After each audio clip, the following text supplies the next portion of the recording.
नमस्कार साथियों, मैं आपका दोस्त, आपका मेंटर आशुतोष आपके अपने यूट्यूब चैनल मैथ सीखो बाई आशुतोष सर में सभी का स्वागत करता हूं। आज के सेशन में हम लोग डिस्कस करने वाले हैं अनुपात और समानुपात, रेशियो और प्रपोर्शन। इस सेशन में हम लोग वो सुपर 30 क्वेश्चन डिस्कस करने वाले हैं जो लगभग हर एक एग्जाम में पूछे जाते हैं, और एग्जाम में जब सवाल बनता है तो इन्हीं 30 सवालों में से वो सवाल बनते हैं। ये चैप्टर इतना ज़्यादा इंपॉर्टेंट है कि आप एसएससी में जा रहे हो, रेलवे की तैयारी कर रहे हो, बैंकिंग एग्जाम की तैयारी कर रहे हो, स्टेट लेवल किसी भी एग्जाम की तैयारी कर रहे हो, इवन सीसैट की तैयारी कर रहे हो या टीचिंग एग्जाम की तैयारी कर रहे हो, तो वहाँ पे इससे 2 से 3 सवाल आने ही हैं। हर एक एग्जाम में इससे 2 से 3 सवाल पूछे जाते हैं। तो उन 2 से 3 सवालों को सॉल्व करने के लिए आपको 30 सवाल ये देखने पड़ेंगे। अगर आपने इस 30 सवाल की सीरीज को कंप्लीट कर लिया एंड तक, तो आप यहाँ से जाइए और कोई भी वीडियो कोई भी अपना जो है प्रैक्टिस सेट उठाइए और प्रैक्टिस सेट उठा के सीधे आप क्वेश्चन सॉल्व कर सकते हैं। आपके सारे क्वेश्चन बनेंगे। अगर दिक्कत आती है तो आप कमेंट सेक्शन में ज़रूर लिखें। ठीक है, आइए हम लोग आगे बढ़ते हैं। ये मेरी क्रेडेंशियल्स है। मेरा नाम आशुतोष दुबे है, बीटेक एमबीए कर रखा है, क्वांट फ्रीलांस फैकल्टी हूँ, 4 से ज़्यादा सालों से पढ़ा रहा हूँ। SSC, UP triple SC, LIC, railway जैसे कई सारे एग्जाम क्लियर किए हुए हैं। तो अगर मेरा वीडियो आपको अच्छा लगता है तो चैनल को सब्सक्राइब करें और इस वीडियो को ज़्यादा से ज़्यादा शेयर करें।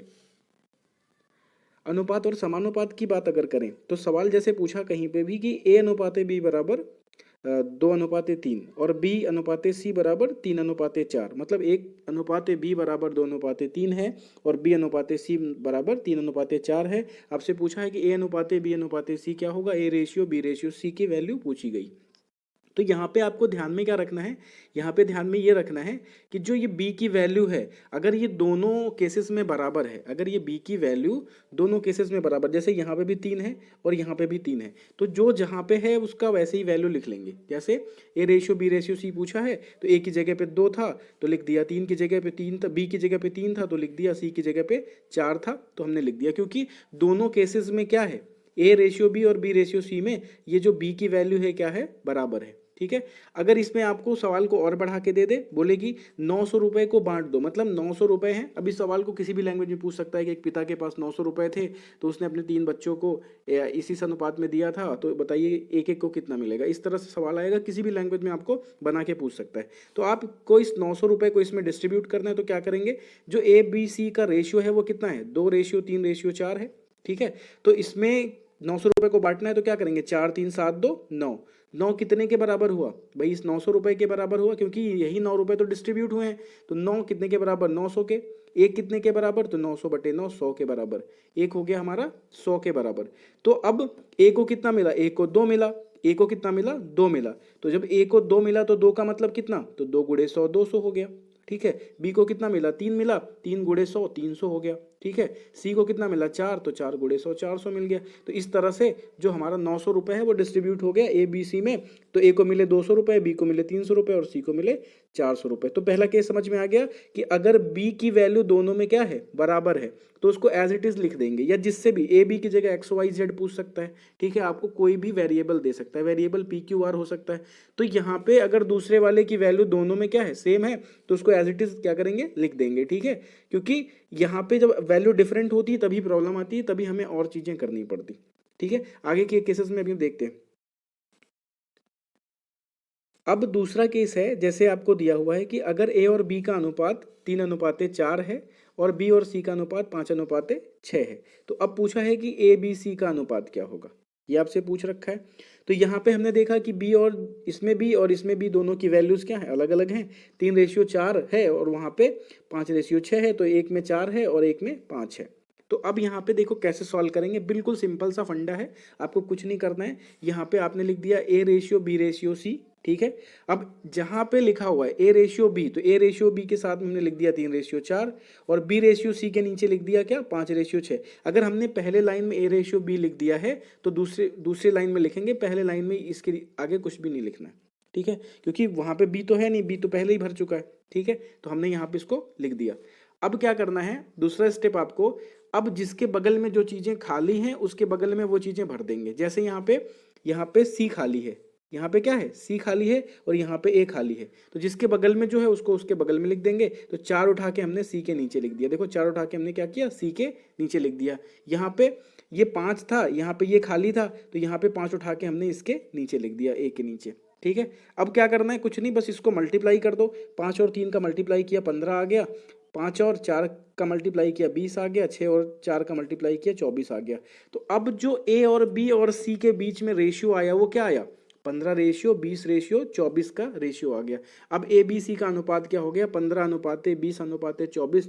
अब फिर इसी सवाल को और एक्सटेंड करता, आपको दे देता कोई भी चीज, मान लो आपको कोई एक वैल्यू दे देता, बोलता कि ये बताओ कि इनको इनको तीनों के बीच में डिस्ट्रीब्यूट करना है। तो कुछ नहीं करते, 24 20 और 15 को जोड़ देते, जो आता उसको उसके बराबर कंपेयर कर देते, और कंपेयर करने के बाद जो है हम आंसर निकाल लेते और एक एक की अलग अलग वैल्यू निकाल लेते। या जो कुछ भी हमसे पूछा होता, हो सकता है ये पूछता कि ए और बी में क्या अंतर है, तो क्या अंतर है भाई, 15 और 20, 20 में 15 गया 5 का अंतर, तो 5 की वैल्यू निकाल लेते। तो इस तरह से कोई भी क्वेश्चन हम यहाँ पे सॉल्व कर सकते हैं, बिल्कुल बेसिक कॉन्सेप्ट है। ठीक है, आइए केस थर्ड डिस्कस करते हैं। केस थर्ड में कहता है कि अगर ए और बी का अनुपात 2:3 है, बी और सी का अनुपात 4:5 है, सी और डी का अनुपात 2:3 है, तो आपसे पूछा है ए बी सी डी का अनुपात क्या होगा। ठीक है, ये पूछा हुआ है। तो बस आपको कुछ नहीं करना, इसमें भी वही काम करेंगे, ए बी सी डी को हमने लिख दिया यहाँ पे। ठीक, अब ए बी का अनुपात क्या है, 2:3 लिख दिया। बी और सी का अनुपात क्या है, 4:5। हमने बोला था आपको कि उस लाइन में कुछ भी नहीं लिखना, अभी इस लाइन में कुछ भी नहीं लिखा है, ये लाइन पूरी ब्लैंक है। ठीक है, ए और बी लिखा हमने 2:3, बी और सी लिखा हमने 4:5। ठीक है, अब सी अनुपात डी क्या लिखा है, 2:3। अभी ये सब ब्लैंक है, अभी यहाँ पे कुछ भी नहीं।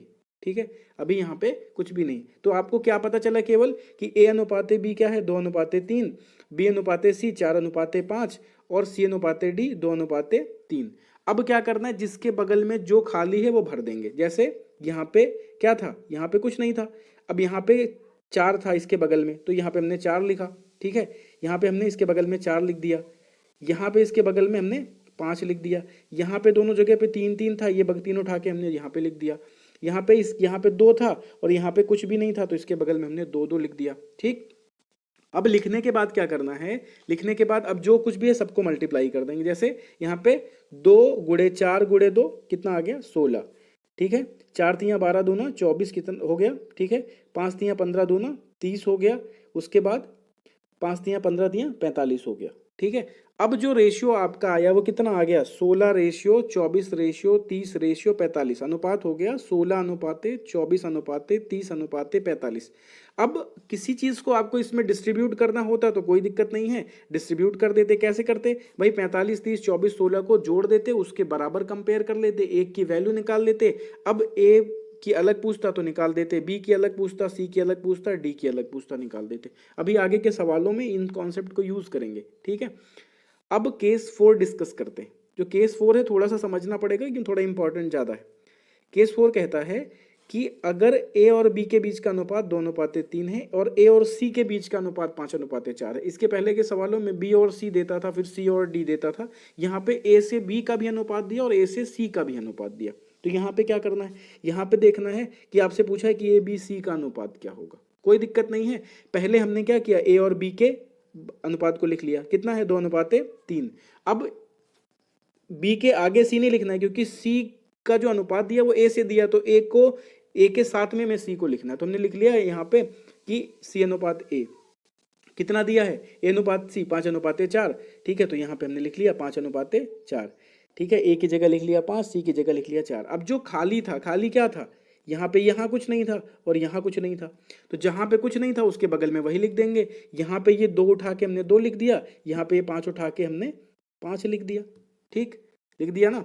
तो अब क्या होगा, बस मल्टीप्लाई कर दो, 4 दूना 8, 5 दूना 10 और 5 3 15। अब जो इनके बीच का अनुपात आ गया, कितना आ गया, 8:10:15। बात समझ में आई ना। एक बार फिर से देखो, यहाँ पे ए और बी के बीच का अनुपात दिया था, हमने लिख दिया।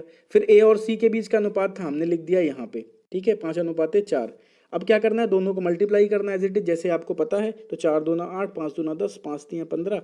अनुपात क्या आ गया, 8:10:15। अब ये जो अनुपात लेकिन आया है वो किसके किसके बीच का अनुपात आया है, ये अनुपात आया है सी ए बी का। देखो ये जो अनुपात आया है 8 10 15, किसका अनुपात है, ये अनुपात है सी ए और बी का। ठीक है। लेकिन हमसे क्या पूछा, हमसे पूछा ए बी सी का अनुपात क्या होगा। यहीं पे स्टूडेंट गलती कर जाते हैं, ऑप्शन में ये 8 10 15 होता है और लगा के चले आते हैं। तो आपको नहीं करना है, आपको क्या करना है, आपको देखना है कि ए बी सी का अनुपात हमसे पूछा है, तो ए बी सी के नीचे जो है, तो ए के नीचे 10 है, बी के नीचे 15 है, सी के नीचे 8 है, तो हमने लिख दिया 10 15 और 8। तो ए बी सी का अनुपात क्या हो गया, 10 15 और 8। बात समझ में आ गई ना। आइए, अब जैसे आपसे एग्जाम में पूछ लेता है कि थर्ड प्रोपोर्शनल याद करिए, तीसरा समानुपाती। तो तीसरे समानुपाती का थोड़ा सा थ्योरी डिस्कस करेंगे। जैसे ए अनुपाते बी समानुपात बी अनुपाते एक्स, क्या दिया है, ए अनुपाते बी समानुपात बी अनुपाते एक्स। तो ए अनुपाते बी मतलब ए बटे बी, और बी अनुपाते एक्स मतलब बी बटे एक्स, बराबर में आ जाएगा। ठीक है। अब x की वैल्यू निकालनी है, तो x इज इक्वल टू क्या हो जाएगा, तो x यहाँ पे चला जाएगा क्रॉस, और यहाँ पे a नीचे आ जाएगा, और b और b मल्टीप्लाई हो जाएंगे, तो x बराबर हो जाएगा b स्क्वायर बाई ए। अब इस छोटे से फॉर्मूले को याद रखना है कि जो तीसरा अनुपात पूछता है, तीसरा अनुपाती हमसे पूछता है, थर्ड प्रोपोर्शनल पूछता है, तो उसके लिए हमें क्या करना होता है, उसके लिए हमें जो है ये फॉर्मूला लगाना होता है, x is equal to b square by A, x is equal to b square by a लगाना होता है।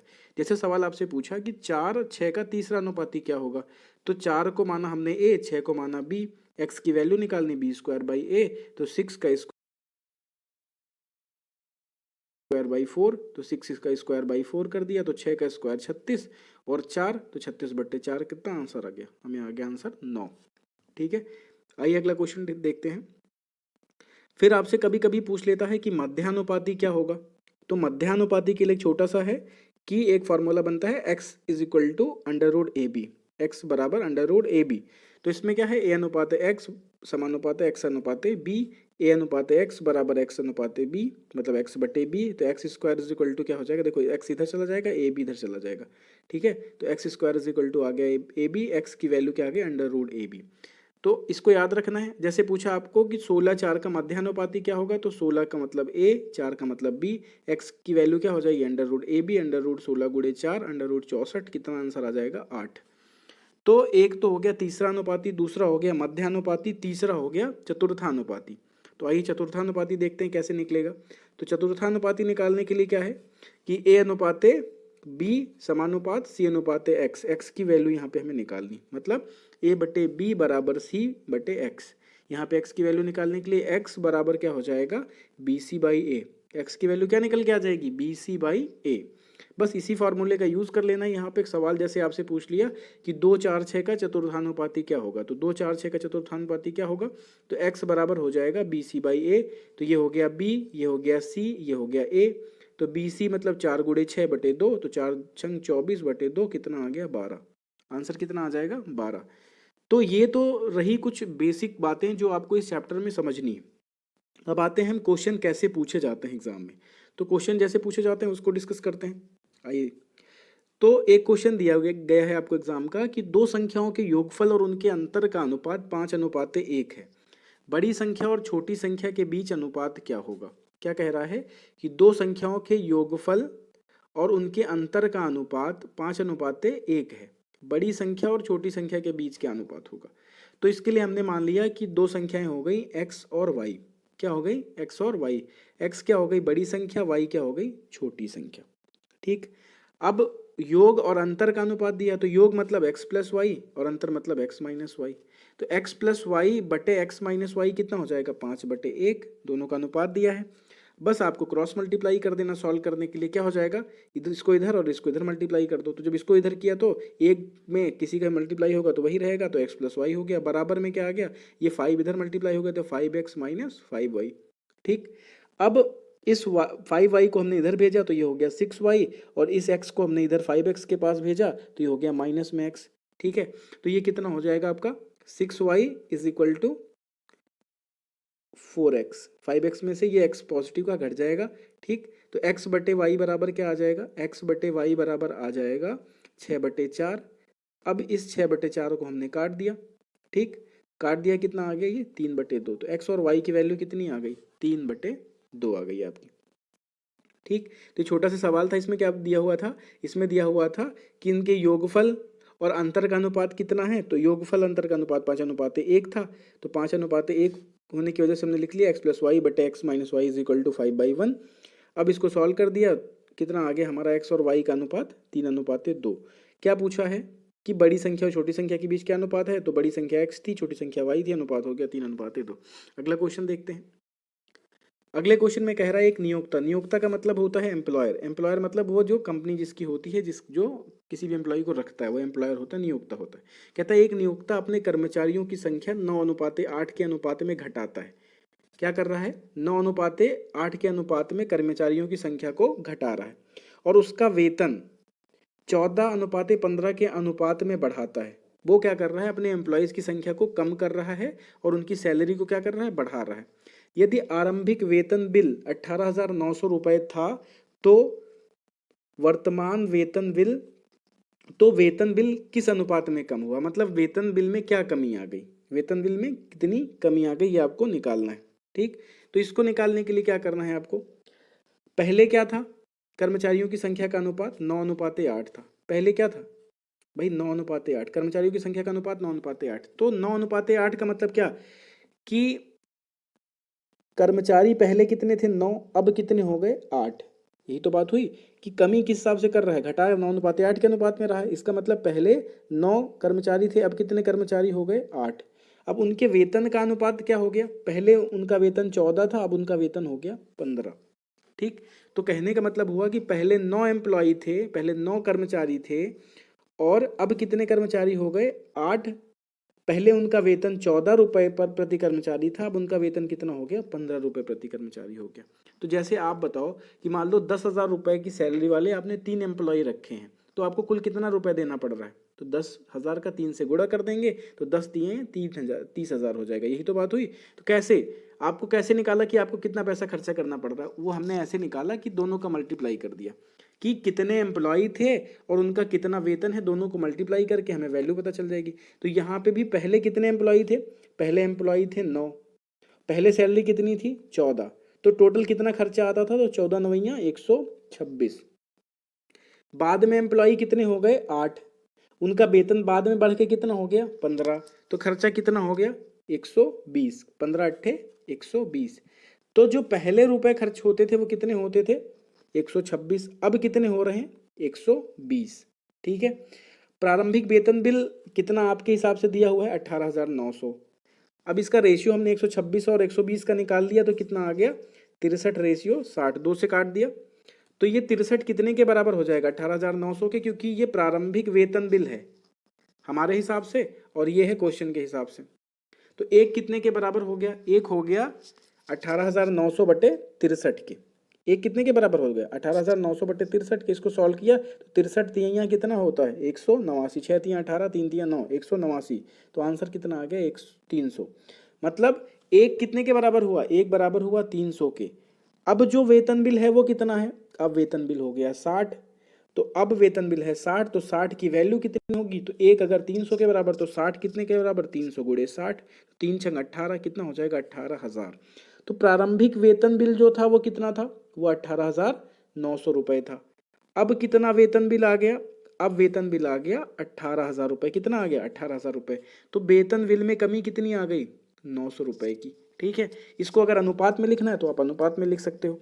तो जो कॉन्सेप्ट है वो समझ में आया कि कर्मचारियों की संख्या पहले कितनी थी, 9, अब कितनी हो गई, 8। पहले उनको वेतन मिलता था 14, अब मिल रहा है 15। तो पहले खर्चा कितना आता था, 14×9 126 रुपया, अब कितना आता है, 15×8 120 रुपया। दोनों का अनुपात निकाला, 63:60 आ गया।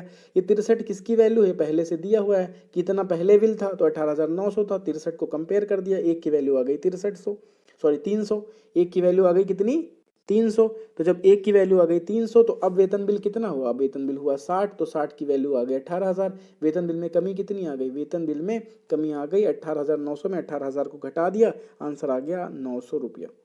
ठीक, आइए अगला क्वेश्चन डिस्कस करते हैं। अगले क्वेश्चन में कह रहा है कि 3 कक्षाओं के विद्यार्थियों का अनुपात 4:6:9 है। कितना है, 4:6:9 है। उन कक्षाओं में प्रत्येक में 12 विद्यार्थियों की वृद्धि से अनुपात 7:9:12 हो जाता है। वृद्धि से पहले विद्यार्थियों की कुल संख्या कितनी थी। ठीक, तो पहले कितना अनुपात था, 4:6:9। वृद्धि कितने की हुई, प्रत्येक में 12 की वृद्धि हुई। जब प्रत्येक में 12 बढ़ा तो अनुपात क्या हो गया, 7:9:12 हो गया। तो हमने लिख लिया ABC, ठीक है। 3 क्लासेस हैं, 3 कक्षाएं हैं, उसमें पहले 4x 6x और 9x लोग थे, ठीक। बाद में बढ़ने के बाद कितना हो गया, 7x 9x और 12x हो गए, मतलब 7x 9x और 12x हो गए।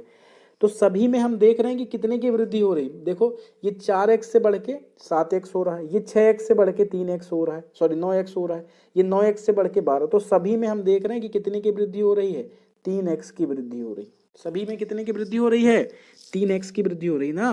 तो जब सभी में 3x की वृद्धि हो रही है और हमारे क्वेश्चन में क्या कह रहा है कि सभी में कितने विद्यार्थी बढ़ रहे हैं, 12 विद्यार्थी बढ़ रहे हैं, तो ये 3x कितने के बराबर हुआ, ये 12 विद्यार्थियों के तो बराबर हुआ। जब सभी में 3x बढ़ेगा तो 3x कितने के बराबर हुआ, 12 के।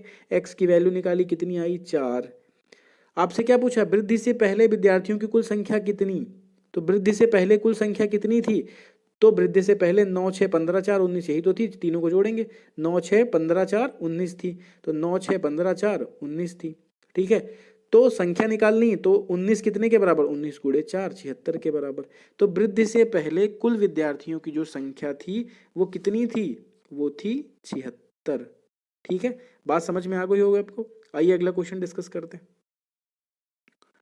कह रहा है अमित और वीरी की वार्षिक आय 3:2 के अनुपात में है, जबकि उनका खर्च 5:3 के अनुपात में है।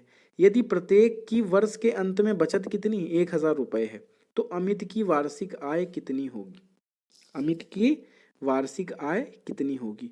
आप इस बात को ध्यान से समझो, जो आय होती है वो किसके बराबर होती है, जो आय होती है वो किसके बराबर होती है, जो आपकी इनकम है वो किसके बराबर होती है, वो बराबर होती है कि कितना रुपया आप खर्च कर रहे हैं, मतलब आप कितने रुपए आपका एक्सपेंडिचर है और कितने रुपए आप बचा रहे हैं, कितना आपका सेविंग है, यही तो है।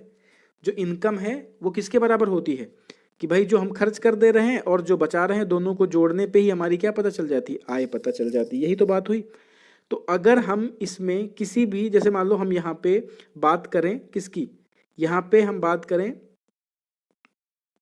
एक्सपेंडिचर की, तो एक्सपेंडिचर क्या हो जाएगा, एक्सपेंडिचर हो जाएगा इनकम में से सेविंग को क्या करना पड़ेगा, घटाना पड़ेगा, मतलब income minus saving is equal to क्या हो जाएगा, एक्सपेंडिचर हो जाएगा। यही तो हुआ कि हमारी जो आय है उसमें से अगर हम बचत को घटा देंगे तो कितने रुपए हम खर्च कर रहे हैं ये हमारा पता चल जाएगा। तो बस इसी चीज को यहाँ पे यूज करना है।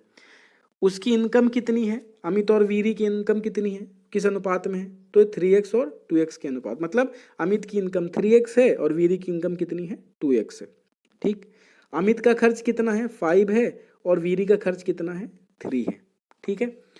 तो अगर अमित की इनकम 3,000 है और वो 1,000 रुपये बचा रहा है, तो कितने रुपए खर्च हो रहे हैं उसके, 5 रुपये हो रहे हैं, यही तो बात हुई भाई। अगर हम इसको उसी फॉर्मूले के हिसाब से लिखें तो इनकम में से अगर हम बचत को घटा दें तो हमारा खर्च आ जाएगा कि नहीं आ जाएगा। इनकम में हमने बचत को घटाया तो इनकम में 1,000 बच रहा है, कितना आ रहा है, 5, खर्च आ गया उसका। वीरी के साथ भी क्या है, आय कितनी है, 2x, बचत कितनी है दोनों की, 1,000, तो 1,000 2x में से 1,000 घटाया तो कितना आया, 3। दोनों का अनुपात ही तो आपको दिया है कि दोनों के खर्च का अनुपात कितना होगा, 5:3 होगा, यही चीज तो आपको दी हुई है।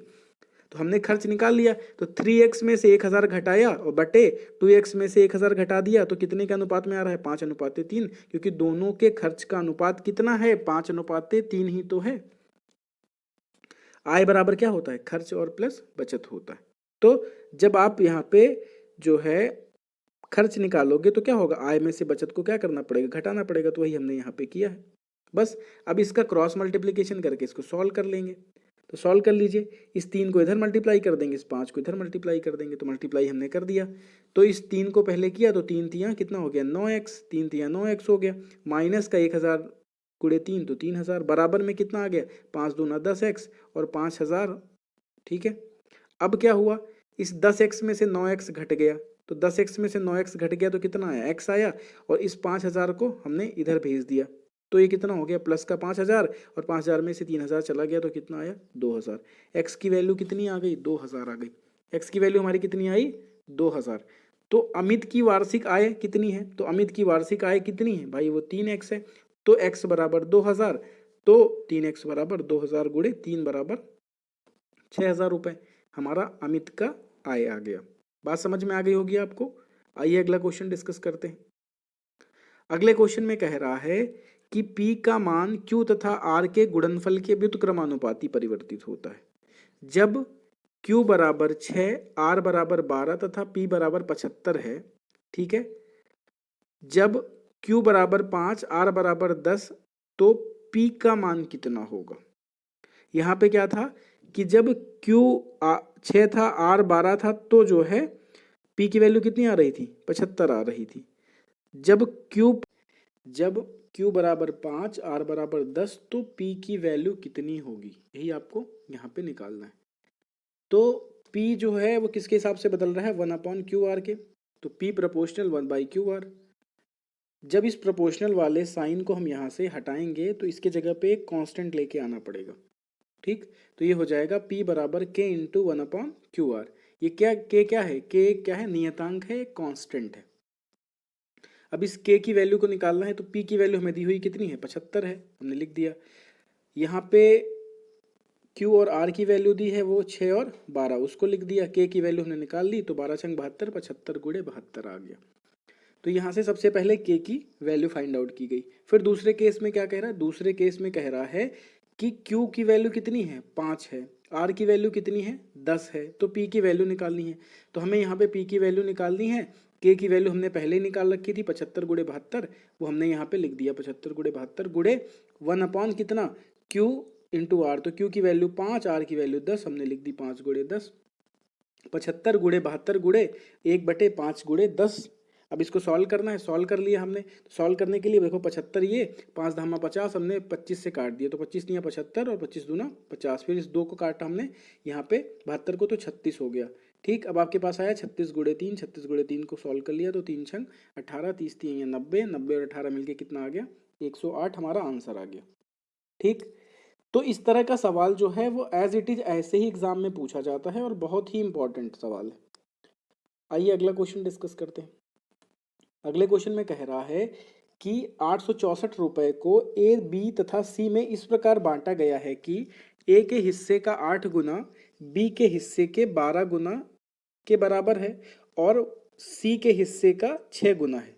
तो ये जो दोनों बातें कही गई हैं वो किसके बारे में कही गई हैं, वो ए के हिस्से का 8 गुना जो है बी के हिस्से के 12 गुने के बराबर है, और वही ए के हिस्से का 8 गुना क्या है, सी के हिस्से के 6 गुने के बराबर है।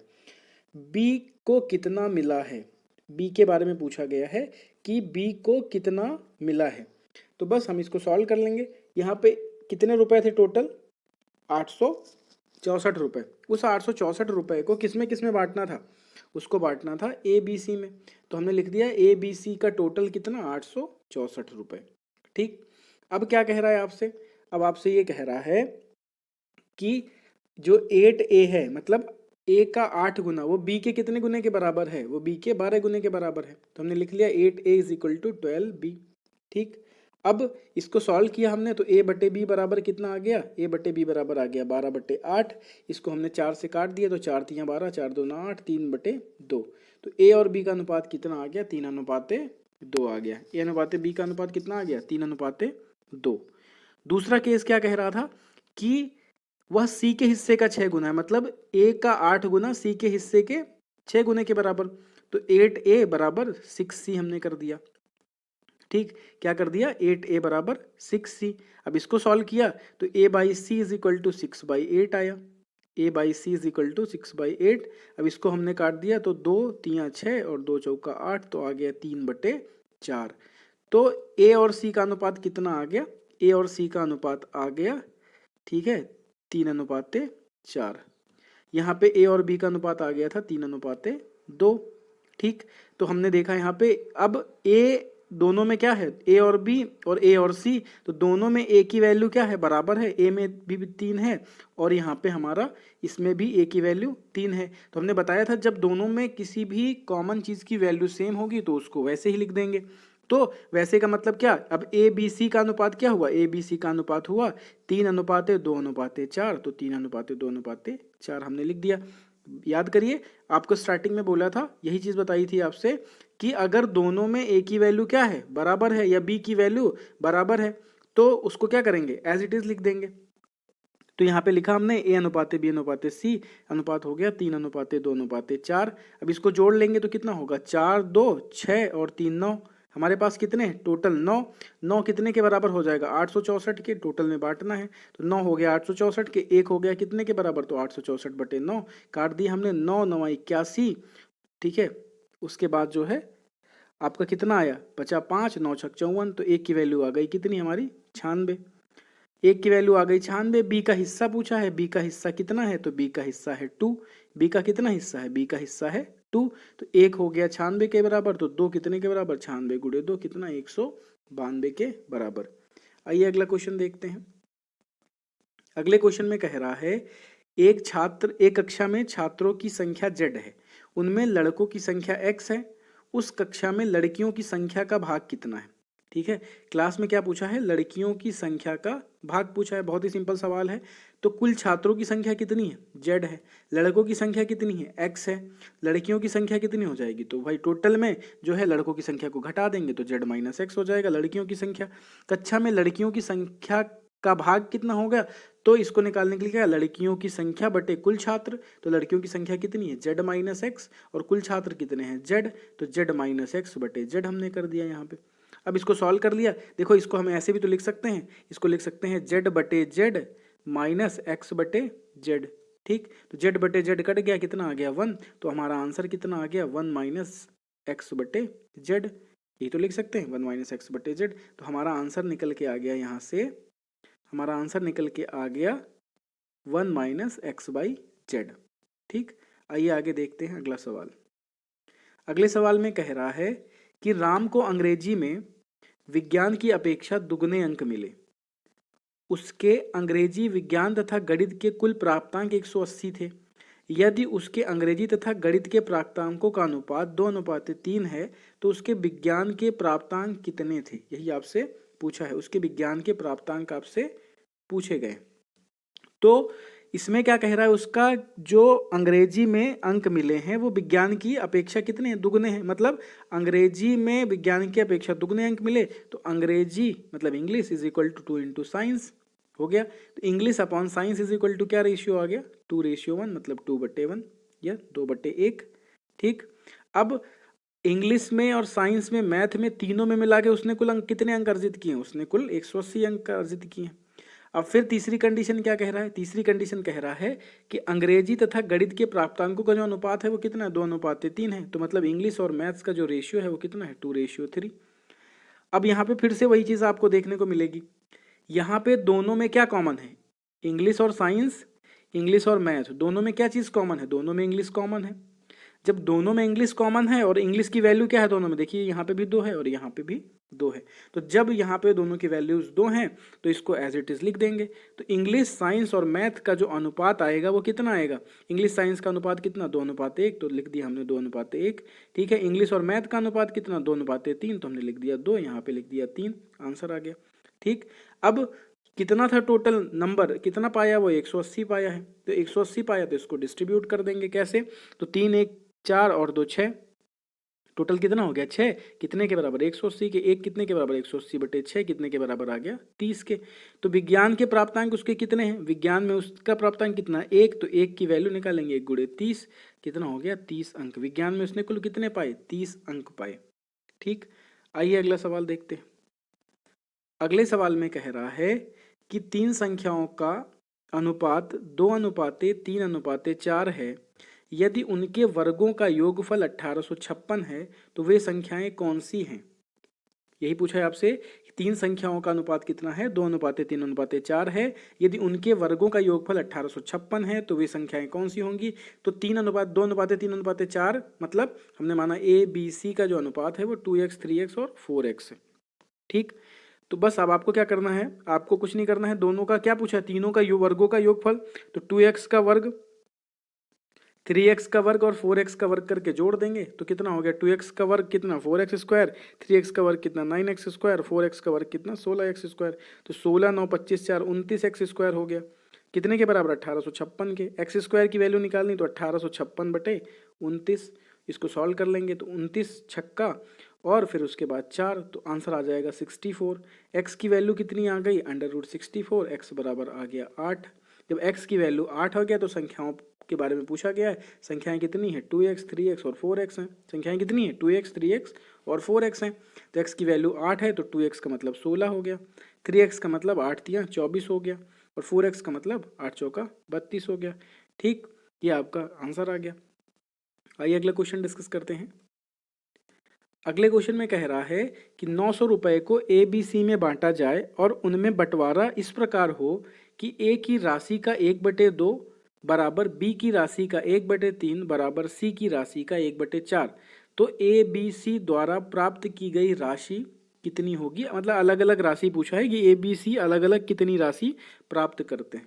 ठीक, तो यहाँ पे जो मोस्ट इंपॉर्टेंट चीज़ है वो ये है कि ए की राशि का 1/2, बी की राशि का 1/3 और सी की राशि का 1/4 बराबर है। तो हमने इसको एज इट इज ऐसे लिख लिया। देखो, ए की राशि का 1/2 मतलब 1/2 इंटू ए बराबर 1/3 इंटू बी मतलब बी की राशि का 1/3 और सी की राशि का 1/4 तो मतलब 1/4 इंटू सी।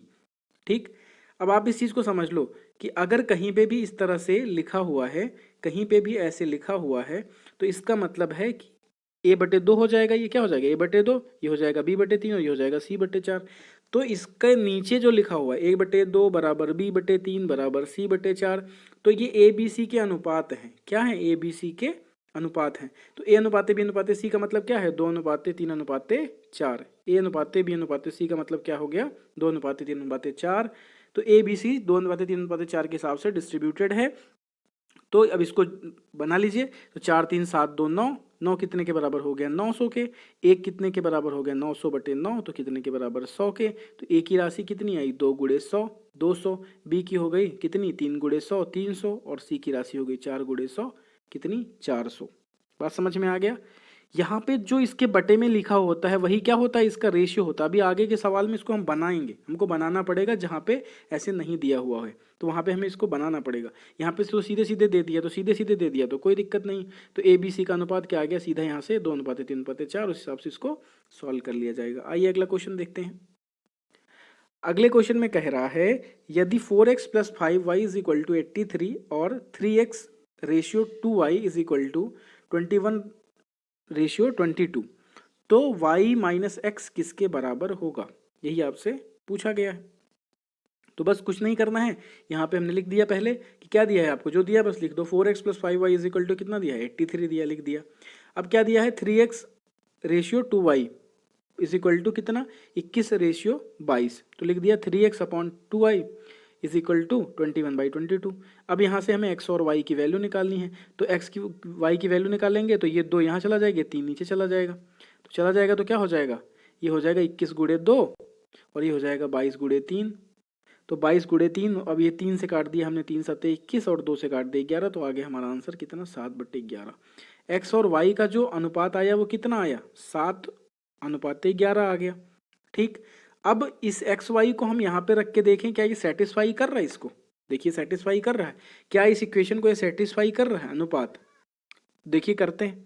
तो हमने किया तो कितना हो गया 4 × 7 और +5 × 11 वैल्यू रखा तो कितना आ गया 83। मतलब ये इसको सेटिस्फाई कर, देखिए 7 चौका 28 और प्लस 11 × 5 = 55, 28 और 55 को जोड़ा तो कितना आ गया 83।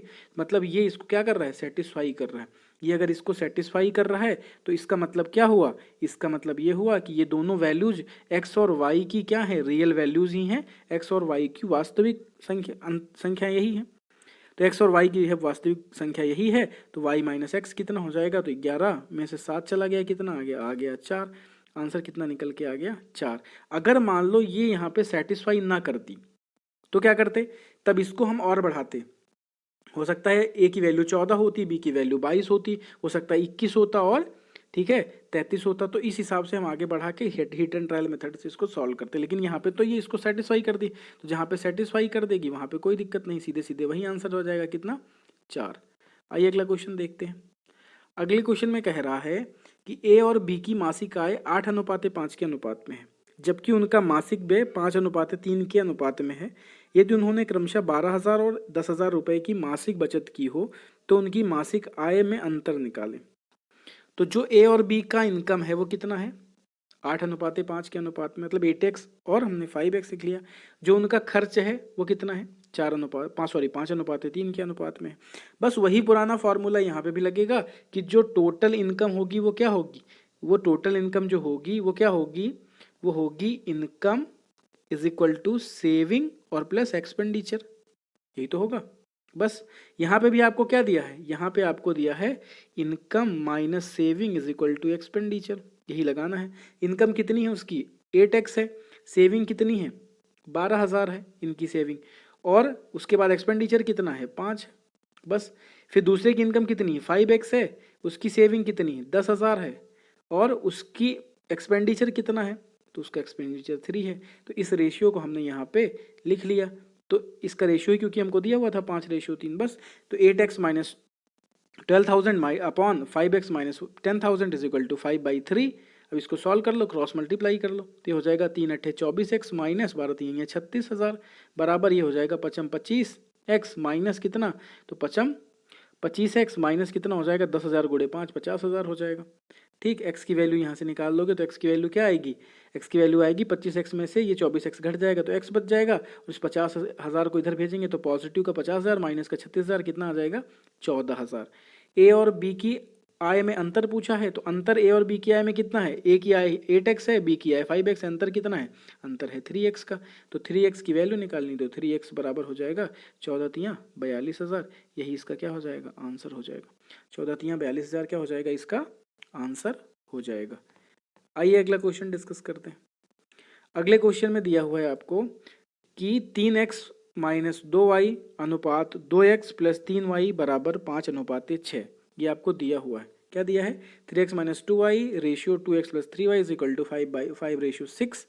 देन इसकी वैल्यू पूछी है, कितना पूछा है cube root x plus cube root y upon cube root x minus cube root y की वैल्यू पूछी है। तो सबसे पहले तो हमको कोई दिक्कत नहीं है, हम इनका क्या करेंगे सॉल्व करके इससे x और y की वैल्यू फाइंड आउट करेंगे। तो जब x और y की वैल्यू फाइंड आउट करेंगे तो कैसे करेंगे, तो यहाँ हमने लिख दिया 3x माइनस 2y बटे कितना 2x प्लस 3y और 5/6। अब इसका क्रॉस मल्टीप्लाई कर दो, कितना हो जाएगा 18x माइनस 12y, और ये कितना हो जाएगा 5 दूना 10 और 5 3 15y।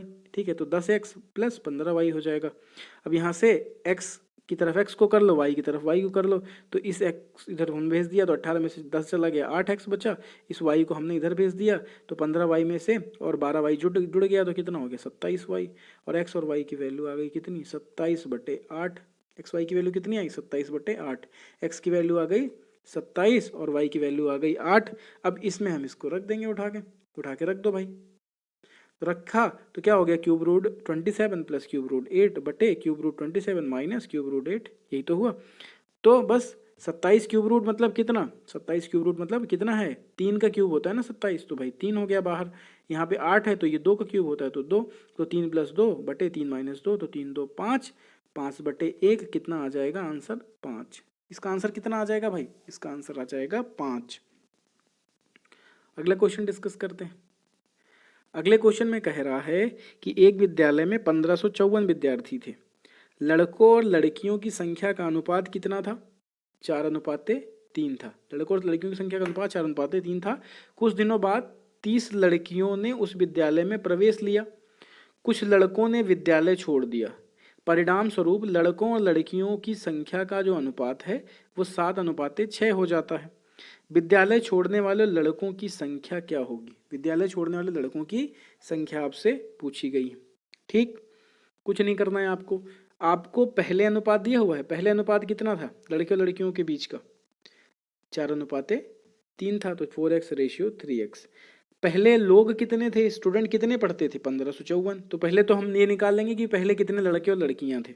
ठीक है, तो इसको हमने इसके हिसाब से बांट दिया, तो 4 और 3 7x हो गया, कितने के बराबर 1554 के।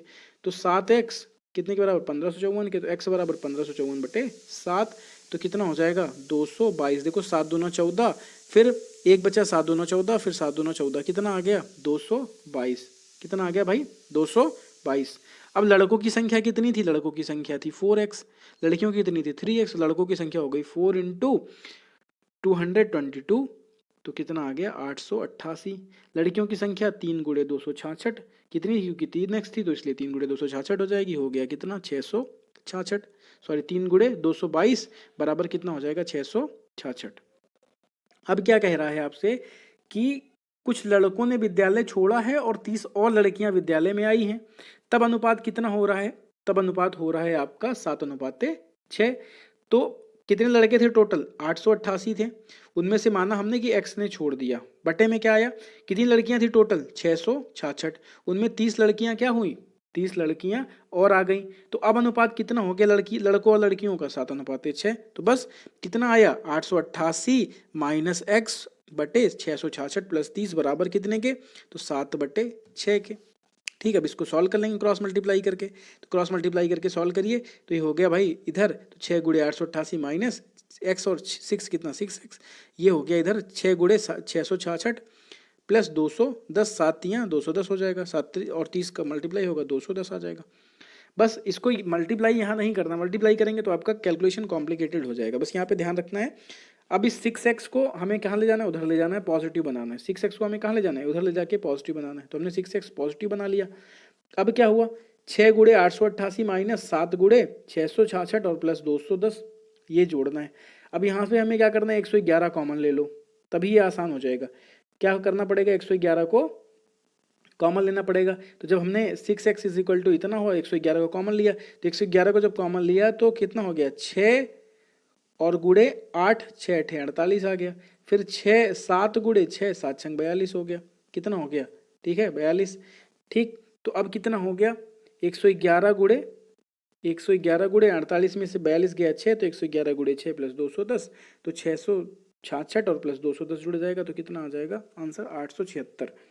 ठीक, तो आइए अगला क्वेश्चन डिस्कस करते हैं। कह रहा है कि x-1 श्रमिकों द्वारा x+1 दिनों में किए गए कार्य का और x+1 श्रमिकों द्वारा x+2 दिन में किए गए कार्य का अनुपात 5:6 है। तो x का मान बताइए। x का मान बताइए। तो x-1 श्रमिकों द्वारा x+1 दिनों में किया गया कार्य कितना हो जाएगा? x-1 इंटू x+1, यही तो होगा भाई। एक लोग 2 काम करेंगे तो कितना हो जाएगा? 1 गुड़े 2। तो ये बस यही पे हो गया कि कितना हो गया? x-1 श्रमिकों द्वारा x+1 दिनों में कितना काम हुआ? तो ये हो गया आपका x-1 इंटू x+1। और फिर x+1 श्रमिकों द्वारा x+2 दिनों में किया गया कार्य, तो x+1 इंटू x+2। ठीक, दोनों का अनुपात दिया हुआ है, कितना अनुपात? 5/6। तो अब यहाँ पे x+1 से x+1 गया कट, कितना बचा? x-1 बटे x+2, यही तो बचा। बराबर में कितना? 5/6। क्रॉस मल्टीप्लाई कर दो, तो 6x minus 6 is equal to कितना? तो 5x प्लस 10, कितना हो जाएगा? 5x plus 10। तो ये हो गया यहाँ पे x की वैल्यू कितनी हो जाएगी? तो 6x में से 5x घट गया, बचा कितना? x। इस 6 को इधर भेज दिया तो 10 और 6 ये पॉजिटिव का हो गया, कितना हो गया? 16। तो x बराबर आ गया 16। ठीक है, x की वैल्यू पूछी थी, x की वैल्यू कितनी आ गई? 16 आ गई। ठीक है, आइए अगला क्वेश्चन देखते हैं। अगले क्वेश्चन में कह रहा है कि किसी नीले और पीले रंग के चित्र में नीले व पीले रंग का प्रयोग 4:3 के अनुपात में क्रमशः किया जाता है। यदि ऊपरी हिस्से में नीले व पीले रंग का अनुपात 2:3 का है, तो निचले हिस्से की नीले और पीले का अनुपात क्या होगा? ठीक, तो पहले तो समझ लो एक बात। जैसे मान लो इसमें किसकी बात कर रहा है कि मान लो एक पेंटिंग है, ठीक, एक चित्र है, उसको हमने 2 हिस्सों में बांट दिया। ठीक है, एक क्या हो गया? अपर पार्ट हो गया और एक हो गया लोअर पार्ट। ठीक, अगर पूरे की बात कर रहे हैं हम, ठीक है, पूरे चित्र की बात कर रहे हैं, तो पूरे चित्र में जो अनुपात है वो कितना है नीले और पीले का? 4:3 है। यदि ऊपरी हिस्से की बात कर रहे हैं, मतलब इस अपर पार्ट की बात कर रहे हैं, तो इसमें क्या अनुपात है? 2:3 का। ठीक, तो निचले हिस्से के बारे में पूछा है कि निचले हिस्से में क्या अनुपात होगा। तो निचले हिस्से का हमसे क्या पूछा गया है? अनुपात पूछा गया है। तो इस निचले हिस्से का हमसे अनुपात जब निकाला जाएगा, हम निकालेंगे अनुपात, तो कैसे निकालेंगे उसको बहुत ध्यान से समझिएगा। इसको बोलते हैं रेशियो की बैलेंसिंग। क्या बोला जाता है इसको? इसको हम कहते हैं रेशियो की बैलेंसिंग। इसको हम रेशियो की बैलेंसिंग नाम देते हैं। इसको हम और अलग से करवाएंगे, ये टॉपिक जो है हम अभी दूसरा वीडियो करवाएंगे, लेकिन यहाँ पे आपको थोड़ा सा डिस्कस करके समझा देते हैं। तो इसमें क्या होता है? टोटल जो है कितना है? तो 4:3। तो इसमें आपको इस टोटल में से इसको घटाना होता है। टोटल में से ये आधे हिस्से को क्या करना होता है? घटाना होता है। लेकिन ये घटेगा तब जब ये रेशियो बैलेंस होगा। रेशियो बैलेंस कब होगा? जब मान लो कोई भी, अगर ये जो आपकी इमेज है, तो इसमें ये अपर और लोअर पार्ट, तो ये अगर एक और ये एक, तो टोटल कितना हो गया 2, मतलब टोटल का 2 गुना होना चाहिए, उसमें से एक पार्ट घटेगा, ठीक, तब जाके दूसरा हिस्सा आएगा। ठीक, चलो इसको देखते हैं, थोड़ा समझ लेंगे। 4:3 दिया है, हमने दे दिया 4:3। ठीक, ऊपरी हिस्से का क्या अनुपात है, 2:3 का, ब्लू और येलो मतलब नीला और पीले का। ठीक, अब आपको क्या करना है, पहले तो दोनों को बराबर करना है। तो 4 और 3 जुड़ के कितना हो जाएगा 7, और 2 और 3 जुड़ के कितना हो जाएगा 5। तो बराबर करने के लिए हम ऊपर क्या करेंगे, 5 से गुणा कर देंगे, नीचे कर देंगे 7 से गुणा। तो ऊपर जब हमने 5 से गुणा किया तो कितना हो गया 35 हो गया। तो अब 5 से इसमें भी गुणा हुआ तो 5 चौका 20 हुआ, और ये 5 तियाँ 15 हो गया। तो 20 और 15 मिलके 35 हो गया। दूसरा नीचे वाले में 7 से गुणा हुआ तो ये 7 दूना 14 हो गया, और ये 7 तियाँ कितना हो गया 21। तो 14 और 21 हो गया। ठीक, कितना हो गया 14 और 21 हो गया। अब टोटल पार्ट कितना हुआ, तो टोटल पार्ट को हम नीचे ऊपर वाले हिस्से से डबल करेंगे। टोटल पार्ट को क्या करेंगे, ऊपर वाले हिस्से से डबल करेंगे। इसलिए ऊपर वाले हिस्से टोटल पार्ट हमने क्या किया 2 से गुणा किया। जब 2 से गुणा किया तो ये क्या हो गया, ये 2 गुणे 20 कितना हो गया 40, और 2 गुणे 15 कितना हो गया 30। तो अब इसका टोटल 40 30 70 हो गया, और नीचे वाले का टोटल कितना हो गया 35। अब इस 70 में से इस 35 को घटाना है, मतलब अब ये जो रेशियो है वो बैलेंस हो गया। अब ये रेशियो क्या है, बैलेंस्ड है। तो अगर अब ये रेशियो बैलेंस है तो अब ये इजीली घट सकता है। ठीक, तो घटा दो। तो ऊपर का 40 था, सॉरी पूरे का 40 था नीला, और 30 था क्या पीला। उसमें ऊपरी हिस्सा कितना था 14 नीला और 21 पीला। तो अब हम क्या करेंगे, घटा देंगे। 40 में से 14 चला जाएगा कितना हो जाएगा 26, 30 में से 21 चला जाएगा कितना हो जाएगा 9। तो निचले हिस्से का जो अनुपात आएगा वो कितना आएगा 26:9। ठीक है, हो सकता है दोस्तों आपको थोड़ी सी ये बात समझ में कम आई हो। रेशियो की बैलेंसिंग पे मैं एक छोटा सा वीडियो फिर बनाऊंगा, उसको आप। इस सवाल में आपको दिया हुआ है 6, यदि 6a = 4, b = 9c, तो a ratio b ratio c क्या है। यदि 6a = 4, b = 9c, तो a अनुपाते b अनुपाते c क्या होगा, ये आपसे पूछा गया है। तो इसमें क्या करना है, कुछ नहीं, बस आपको यहाँ पे इस 6 और 4 और 9 इन तीनों का एलसीएम निकालना है, जो कि हो जाएगा कितना 36। 9 4 6 का एलसीएम कितना 36 आ जाएगा। इस 36 को क्या करना है, इन तीनों से भाग दे देना है। तो 6a/36 = 4b/36 = 9c/36। अब इसको काट दीजिए। तो हमने 6 से 36 को काट दिया तो आ गया a/6, 4 से 36 को काट दिया तो b/9, 9 से 36 को काट दिया तो c/4। अब जो कुछ भी नीचे इसके है, जो कुछ भी इसके हर में है, वही इसका अनुपात है। तो आपके सामने क्या आ गया, a अनुपाते b अनुपाते c बराबर कितना 6:9:4। आपसे यही पूछा है। जो कुछ भी इसके नीचे होता है हर में, वही क्या होता है, इसका अनुपात होता है। ठीक है, आइए अगला सवाल देखते हैं। अगले सवाल में कह रहा है कि 189, 273 और 153 का चौथा अनुपातिक क्या है। चौथा अनुपातिक निकालने का हमने आपको फॉर्मूला बताया था। क्या होता है, x = BC/A। क्या होता है भाई, x = BC/A। तो यहाँ पे a ये है, b ये है और c ये है। बस वैल्यू पुट कर देनी है सीधे सीधे। x की वैल्यू आपसे पूछी गई है, तो क्या करना है, चौथा अनुपातिक x है तो x की वैल्यू आपको निकालना है। 273 गुणे 153/189 हमने यहाँ पे लिख दिया। उसके बाद क्या करना है, इसको हमने काट दिया। कैसे काटेंगे, तो यहाँ पे 189 है और यहाँ पे ऊपर कितना है 273 है। तो इसको हमने काटा पहले जो है वो 3 से, तो 3 छंग 18 हो गया और 3 तियाँ 9 हो गया। ऊपर क्या हो गया 91 आ गया। ठीक है, 3 9 27, 3 1 कम 3। फिर यहाँ पे हमने क्या किया, यहाँ पे हमने इसको काटा 9 से, तो 9 1 कम 9। ठीक है, 9 1 कम 9, फिर 6 बचा, 9 7 63, 17 आ गया, नीचे आ गया 9 7 63। अब 7 से इसको काट दिया तो 13 7 91, 13 गुणे 17, 13 गुणे 17 कितना हो गया 13 गुणे 17, तो 17 तियाँ 51 का 1 कितना आया 5, और उसके बाद जो है 17 1 कम 17 और 5 22। तो आंसर आ गया हमारा 221। x की वैल्यू आ गई 221। सीधे निकाल देना फॉर्मूला रख के। फॉर्मूला क्या है, x = BC/A। बस इसको याद रखना है और सीधे सीधे आपका आंसर निकल जाएगा। आइए अगला क्वेश्चन डिस्कस करते हैं। अगले क्वेश्चन में कह रहा है कि वसीयत के अनुसार इतने रुपए की संपत्ति का बंटवारा पुत्र और पुत्री के बीच 2/3 अनुपाते 5/4 के अनुपात में होगा। पुत्र को कितना हिस्सा मिलेगा, ये पूछा है आपसे। किसमें आपको बताना है, लाख में बताना है। ठीक है, और कितना पैसा है, 11,50,000 रुपये की संपत्ति है। ठीक है, 11,50,000 रुपये की संपत्ति है, जिसका बंटवारा किसके बीच में होना है, पुत्र और पुत्री के बीच में। किस अनुपात में, 2:3 और 5:4। तो हमने लिख लिया, ये हो गया पुत्र, ये हो गया पुत्री, सन और डॉटर। किस अनुपात में बंटना है भाई, 2/3 और 5/4 के अनुपात में बंटना है। कभी भी जो रेशियो होता है, अनुपात होता है, कभी भी वो भिन्न में नहीं होता है। तो उसको हटाने का तरीका क्या है, उसको हटाने का तरीका है कि भिन्न में जो हर हैं, ठीक है, इनका क्या करेंगे, एलसीएम निकालेंगे। तो एलसीएम कितना हो गया, 3 और 4 का, 3 चौका 12, एलसीएम कितना हो गया, 12 हो गया। तो अब इस 12 से क्या करना है, इन दोनों को गुणा कर देना है। 2/3 गुणे 12 रेशियो 5/4 गुणे 12। तो अब क्या करना होगा, काट दो भाई इसको। तो 3 चौका 12 और 4 तियाँ 12, तो हो गया 2 चौका 8 और 5 तियाँ 15, 8 और 15 आ गया। अब जो पैसा है इनके बीच में किस हिसाब से डिस्ट्रीब्यूट होगा, 8:15 के अनुपात से। ठीक है, तो बस इसको क्या करना है, 15 और 8 को जोड़िए, कितना हो गया, 23 हो गया।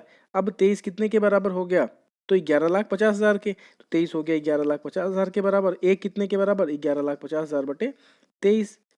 काट दो, 23 पंचे 115 होता है, 20 पंचे 100, 3 पंचे 15, तो हो गया कितना, 50,000। ठीक है, एक की वैल्यू कितनी आ गई, 50,000 आ गई।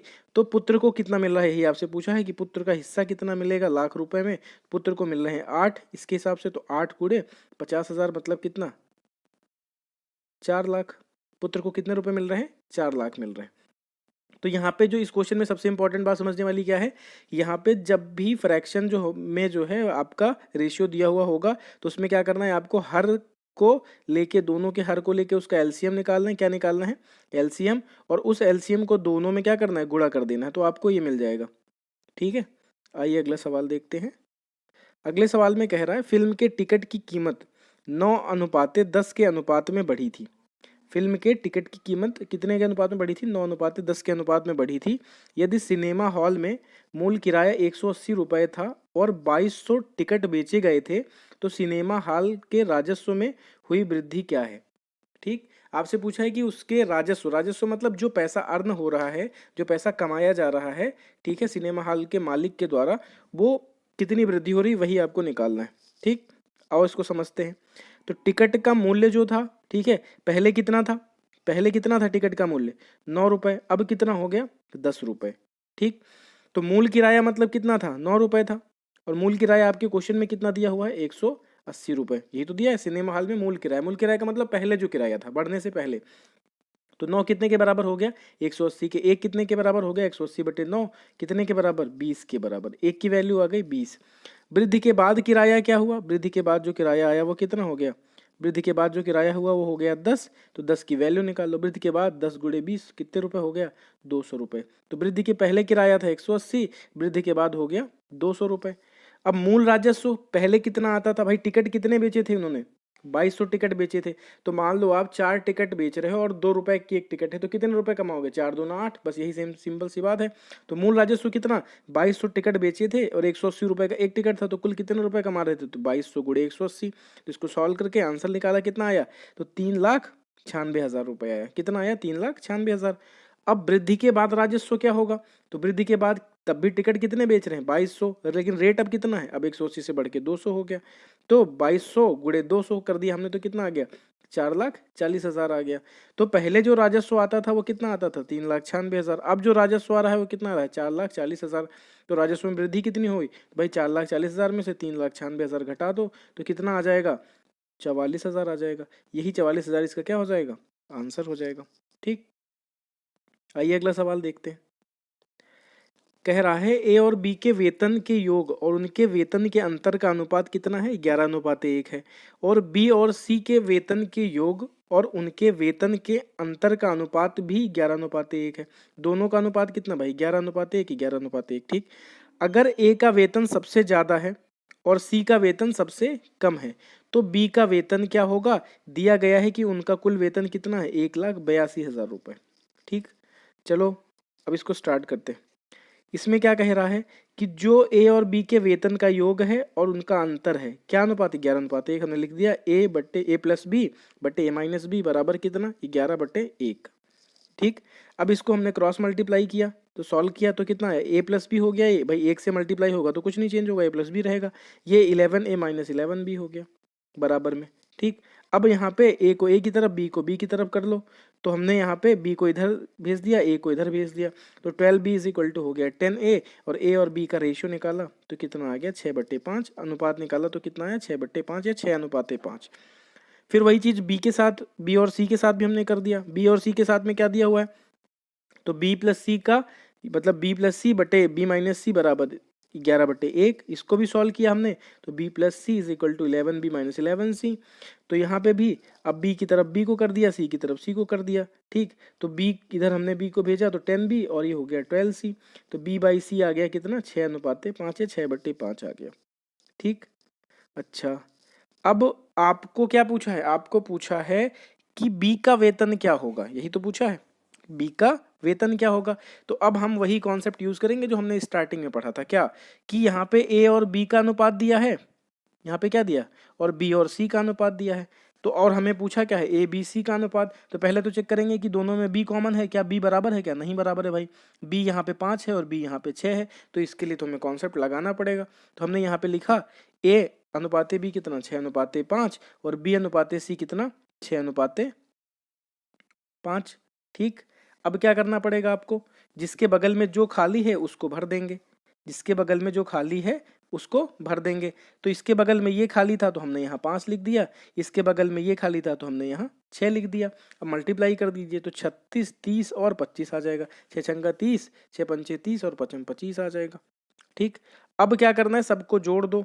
क्यों, क्योंकि कितना वेतन है टोटल तीनों का मिला के 1,82,000। ए बी सी तीनों का अनुपात कितना है 36:30:25, तो तीनों का वेतन कितना हो जाएगा, तो 36 + 30 + 25 मिला के कितना हो जाएगा 91, और दिया कितना 1,82,000।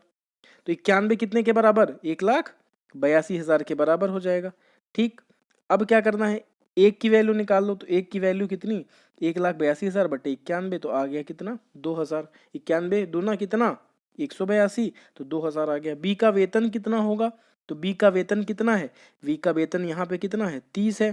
ठीक है, तो एक की वैल्यू आई 2,000, तो 30 की वैल्यू हो जाएगी 30 × 2,000 कितना हो जाएगा, कितना हो जाएगा भाई 60,000 हो जाएगा। ठीक है, तो इसका वैल्यू कितना हो जाएगा 60,000। ठीक, तो मतलब बी को जो वेतन मिल रहा है वो कितना मिल रहा है 60,000 मिल रहा है। तो बस कुछ नहीं करना था आपको, यहाँ पे ए प्लस बी और ए माइनस बी के साथ में करना था ऑपरेशन, यहाँ बी प्लस सी और बी माइनस सी का।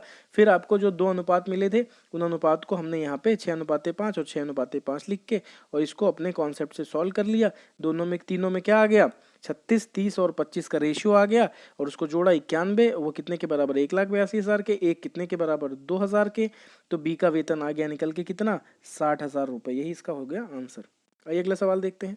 अगले सवाल में कह रहा है, इसको बहुत गहराई से समझिएगा, थोड़ा सा क्वेश्चन टफ है क्योंकि इसमें जो है हम लोग एज को भी लेके आ रहे हैं, तो थोड़ा इसमें और कॉन्सेप्ट बढ़ेगा। कह रहा है पिता और माँ की उम्र का अनुपात 11:10 था जब उनके बेटे का जन्म हुआ था। मतलब जब लड़के का उनके जन्म हुआ था उसमें पिता और माता की जो आयु का अनुपात था वो 11:10 था। पिता और माता की उम्र का अनुपात 19:18 होगा जब पुत्र की आयु अपने वर्तमान आयु से दुगनी हो जाएगी। जब उसके पुत्र की आयु कितनी हो जाएगी, उसके वर्तमान आयु से दुगनी हो जाएगी, तो उस समय जो उनके पिता और माता का अनुपात होगा वो कितना होगा 19:18 होगा। ठीक, तो आपसे क्या पूछा है, पिता और माँ के वर्तमान आयु का क्या अनुपात होगा, यही आपसे पूछा गया है। ठीक, तो हमने मान लिया कि जो पुत्र की वर्तमान आयु है वो कितनी है x है, पुत्र की वर्तमान आयु कितनी है x है। ठीक, तो जब ये पैदा हुआ था, ठीक है, जब ये पैदा हुआ था तो पैदा हुआ मतलब 0 साल का था, तो उस समय इनके फादर और मदर मतलब पिता और माता की आयु का क्या अनुपात था 11:10 था, तो हमने यहाँ पे 11:10 लिख लिया। ठीक, अब क्या हुआ, जब इसकी आयु जो है वर्तमान आयु की दोगुनी हो जाएगी, तो इसकी वर्तमान आयु कितनी है x है, तो दोगुनी हो जाएगी तो कितनी हो जाएगी 2x हो जाएगी। पुत्र की वर्तमान आयु अगर x है तो जो है दुगनी कब होगी जब 2x हो जाएगी। तो जब इसकी आयु 2x होगी तो उसमें फादर की उम्र क्या होगी f + 2x होगी।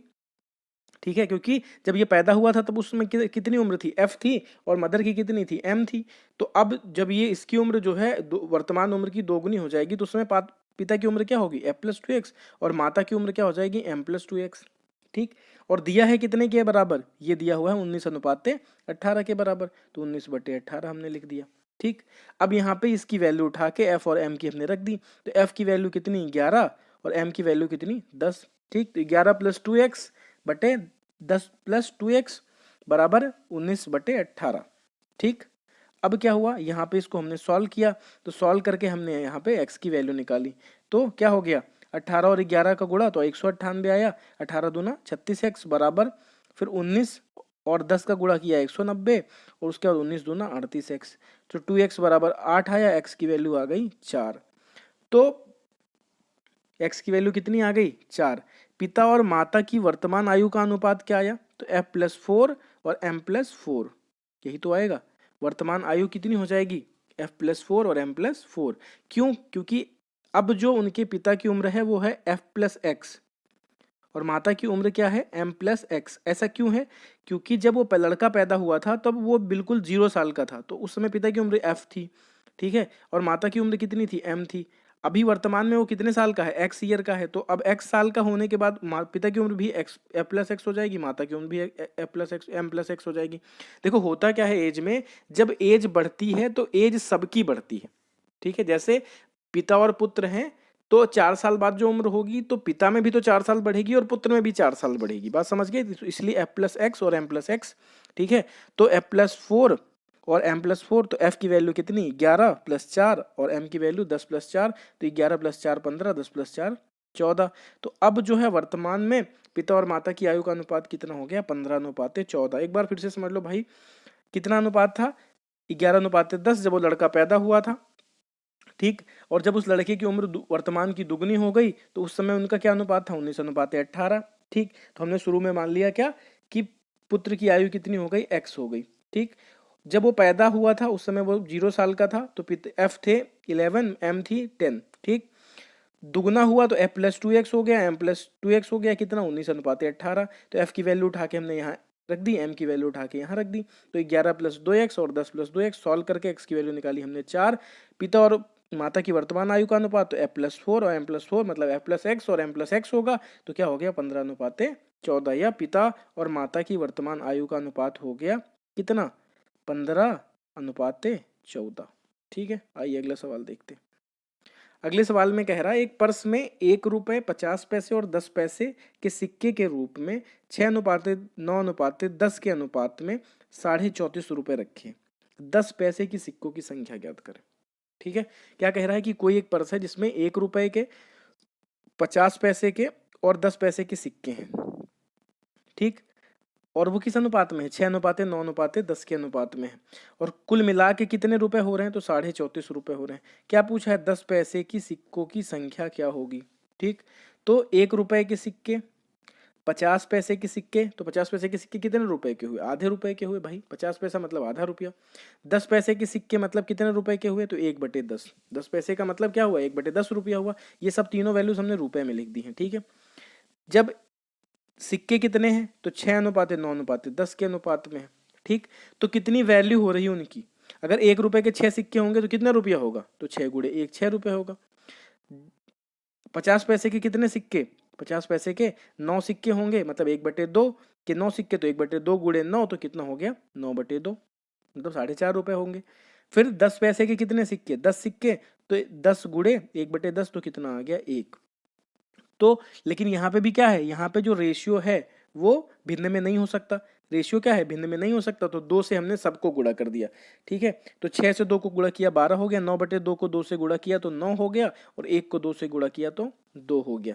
तो अब हमारा जो अनुपात आया सिक्कों की वैल्यू का वो क्या आया 12:9:2, मतलब कि जो है जो पैसा है पूरा कितना 34.5 रुपए, वो किस अनुपात में है 12:9:2 के अनुपात में है। ठीक। चलो अब देख लो, इसको बांट लो, तो 12 और 8 20 21, 21 2 23, 23 कितने के बराबर है 34.5 रुपए के।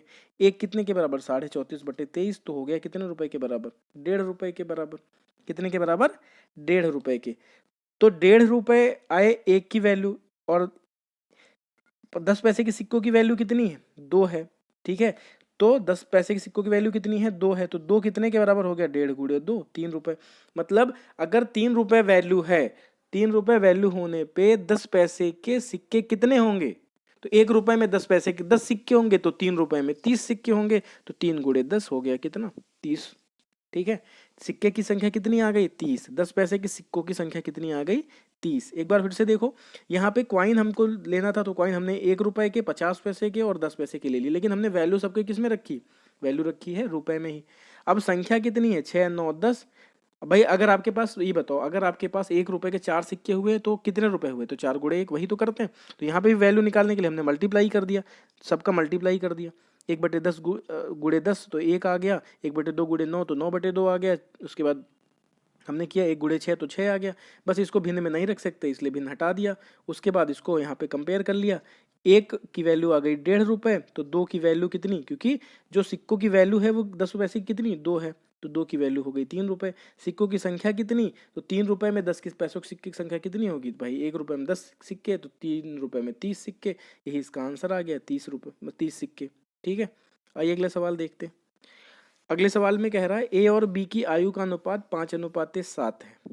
कह रहा है ए और बी की आयु का अनुपात कितना है? 5:7 है। ए और बी क्रमशः ₹4000 और ₹5000 बचाते हैं। यदि ए का व्यय बी के व्यय के 66 सही 2/3% के बराबर है, तो ए व बी की कुल आय क्या पूछ रहा है? उसकी कुल आय क्या होगा? ठीक है, तो इस तरह के सवाल हमने आपको पहले करवाए हैं एक, आप इसको फिर से देख लो। इसमें क्या कह रहा है? आय का अनुपात कितना है इनकी? 5:7 है। तो आय का अनुपात हमने लिख लिया 5x और 7x। ठीक, कितने रुपए बचा रहे हैं? 4000 और 5000 बचा रहे हैं, तो 5x माइनस 4000 और 7x माइनस 5000। क्यों? क्योंकि जब कुल आय में बचत को घटाएंगे तभी तो जो है कितना खर्च कर रहे हैं पता चलेगा। तो इसमें ये कितना खर्च कर रहे हैं? 2, इतना खर्च कर रहे हैं 3, तो इनका अनुपात 2/3 है। तो 5x minus 4000 upon 7x minus 5000 is equal to 2/3। ठीक, अब इसको सॉल्व करना है, क्रॉस मल्टीप्लाई करके सॉल्व कर लो। सॉल्व कर लिया हमने, यहाँ पे सॉल्व करके x की वैल्यू निकाली, x की वैल्यू आ गई 2000। ठीक, इसके पहले यहाँ पे एक सब चीज आपको दी हुई थी। क्या दिया हुआ था? ए का व्यय बी के व्यय के 66 सही 2/3% के बराबर है। ठीक, तो ए का व्यय बराबर बी का व्यय, ठीक, गुणे कितना? 66 सही 2/3% का मतलब क्या? 66 गुणे 3 कितना हो जाएगा? 198, और 198 में 2 जोड़ेंगे तो 100/3, तो सॉरी 200/3। तो यहाँ पे ये करके आपको निकालना था इनका ए और बी का एक्सपेंडिचर। ठीक, ए का व्यय बराबर बी का व्यय गुणे 200/3%। तो प्रतिशत का मतलब इसको भिन्न बदलना है, तो क्या करेंगे? 200/3 गुणे 100, तो 2 जीरो से 2 जीरो कट गया। ए का व्यय बराबर बी गुणे 2/3, तो ए और बी का जो व्यय आ गया वो कितने के अनुपात में आ गया? 2:3। तो वही उठा के हमने यहाँ पे पुट कर दिया था। यही यहाँ पे क्या किया था? वही चीज उठा के पुट कर दी थी। अगर आप परसेंटेज का चैप्टर आपने किया होता तो आपको यहाँ पे क्लियर होता कि 66 सही 2/3% का मतलब होता है 200/3, भिन्न बदलेंगे तो 2/3 हो जाएगा। तो इसका मतलब क्या? ए और बी के बीच का जो अनुपात है वो कितना था? 2/3, इनके एक्सपेंडिचर का, इनके खर्च का। ठीक, तो उसी चीज को यहाँ पे उठा के हमने रख दिया था। आंसर आ गया हमारा 24,000। ठीक, अगला क्वेश्चन देखते हैं। कह रहा है कि 0.4 और 0.8 के तीसरे अनुपातिक और 13.5 और 0.24 के बीच मध्यानुपातिक का अनुपात क्या होगा? तीसरे अनुपातिक का फॉर्मूला हमने आपको बताया था, क्या होगा? b² होगा। तो b² मतलब 8 का स्क्वायर, 0.8 का स्क्वायर। ठीक है, और अपॉन में कितना? 0.4, तो 0.8 इंटू 0.8 बाई 0.4, तो आ गया आपका 4 दूना 8, 0.8 और 2 का गुणा होगा तो कितना आ जाएगा? 1.6। ठीक, अब यहाँ पे क्या करना है? 13.5 और 0.24 के मध्यानुपातिक की वैल्यू निकाली। मध्यानुपातिक का हमने फॉर्मूला आपको बताया था, √AB होगा। तो √AB कर दीजिए। √AB का मतलब 13.5 इंटू 0.24 का √। तो इसका क्या हो जाएगा? √। अब यहाँ पे इसको करने के लिए हमें क्या करना है? सॉल्व करने के लिए हम इसको बदल देते हैं। बदलेंगे कैसे? इसको अगर पॉइंट को हटाएंगे तो अपॉन में 10 आ जाएगा, अगर इसके पॉइंट को हटाएंगे तो अपॉन में 100 आ जाएगा। अब इसको हमने ब्रेक कर लिया। 135 को तो 5 तियां 15, 15 तियां 45 गुणे 3 कितना? 135, तो 5 गुणे 3 गुणे 3 गुणे 3। इसको ब्रेक किया तो कितना हुआ? 3 दूना 6 दूना 12 दूना 24, तो 3 गुणे 2 गुणे 2 गुणे 2। ठीक, अब इस 5 को काटा हमने, 5 दूना 10। ठीक है, तो इस 2 से 1 2 को काट दिया। अब आपके पास क्या बचा? अब आपके पास बचा 4 3 और 2 2। देखिए 4 3 और 2 2 बचे, तो जब अंडर रूट के बाहर आएंगे तो कितना आएगा आपके पास, साथ में आ जाएगा कितना, 2 3 आ जाएगा और 1 2 आ जाएगा, ठीक। और बटे में क्या था 100 था, तो अंडर रूट 100 कितना हो जाएगा 10, यहाँ पे साथ में आ जाता, तो कितना हो जाता है ये 3 3 9 2 18, 18/10 कितना 1.8। अगर आप इसका मल्टीप्लाई करेंगे तो कॉम्प्लिकेटेड होगा, मल्टीप्लाई करने पे आंसर जो है वो 18 का स्क्वायर आएगा, फिर आप उसको बाहर निकालेंगे 18/10 मतलब आएगा 1.8, ठीक। अब रेशियो आपसे किसका किसका पूछा है, तीसरा अनुपातिक और इसका मध्यानुपातिक का रेशियो पूछा है। किसका पूछा, तीसरा अनुपातिक और मध्यानुपातिक। तो तीसरा अनुपातिक कितना हो जाएगा, तीसरा अनुपातिक है 1.6, मध्यानुपातिक कितना है 1.8, तो रेशियो हो गया 1.6 रेशियो 1.8। अब इसको हमें काटना है तो पॉइंट तो हट ही जाएगा, 16 और 18 हो जाएगा, फिर हमने 2 से काट दिया, 2 8 16, 2 9 18, अनुपात क्या आ गया 8:9 का अनुपात आ गया, ठीक। तो इसी के साथ में हमने लगभग सारे तरह के क्वेश्चंस आपको करवा दिए हैं इस चैप्टर में। अब अगली जो हम वीडियो लेके आएंगे उसमें हम लोग प्रॉफिट एंड लॉस करेंगे। तो अगर आपको मेरा वीडियो अच्छा लग रहा है तो, और आपने लास्ट तक देखा है तो चैनल को सब्सक्राइब ज़रूर करिएगा, और आपको बेल आइकन दबा देंगे तो आपको नोटिफिकेशन ईजिली मिल जाएंगे। Thank you so much.